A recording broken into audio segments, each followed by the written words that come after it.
السلام علیکم ورحمۃ اللہ وبرکاتہ۔ ناظرین، استقبال ہے آپ کا ہمارے چینل دا اردو نیوز میں۔ میوات فساد کے دوران 1 درجن سے زائد مسجدوں پر حملہ ہوا تھا۔ ان مساجد میں پیر والی مسجد پلول بھی شامل ہے۔ اس مسجد میں تبلیغی جماعت کے ساتھ بھی مار پیٹ ہوئی تھی۔ نیز مسجد میں توڑ پھوڑ کے علاوہ مقدس کتابوں کی توہین بھی کی گئی تھی۔ آج مکمل مرمت کے بعد ظہر کی نماز کے موقع پر جمعیت علماء ہند کے جنرل سیکریٹری مولانا حکیم الدین قاسمی کے ہاتھوں اس مسجد کا افتتاح عمل میں آیا۔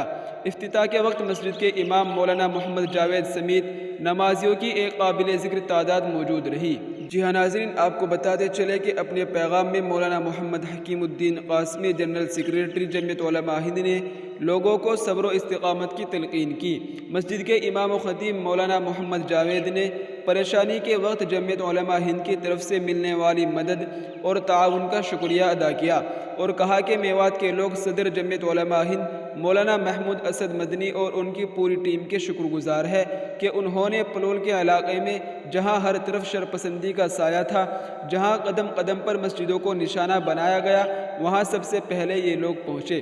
مولانا حکیم الدین قاسمی نے کہا کہ جمعیت علماء ہند نے جو کچھ بھی کوشش کی ہے اس کے لیے کسی شکریہ کی ضرورت نہیں ہے۔ جمعیت علماء محض اللہ کی رضا و خوشنودی کے لیے اسے فریضہ سمجھ کر انجام دیتی ہے۔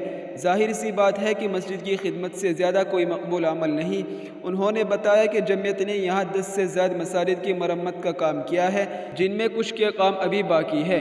جمعیت علماء ہند کے سینئر آرگنائزر مولانا غیور احمد قاسمی نے بتایا کہ اب تک ایڈوکیٹ طاہر حسین روپڑیا کی نگرانی میں 466 ضمانتیں ہو چکی ہیں، جبکہ جمعیت کے پاس 600 مقدمات ہے۔ اس کے علاوہ جمعیت متاثرین کے لیے مکانوں کی بھی تعمیر کر رہی ہے۔ جی ہاں ناظرین، یہ اس وقت نوح سے ایک خبر نکل کر سامنے آ رہی تھی جس سے ہم نے آپ کو آگاہ کیا ہے۔ ہماری آپ سے گزارش ہے کہ ہماری اس ویڈیو کو زیادہ سے زیادہ شیئر کریں اور ہمارے چینل کو سبسکرائب کرنا نہ بھولیں۔ السلام علیکم ورحمۃ اللہ وبرکاتہ۔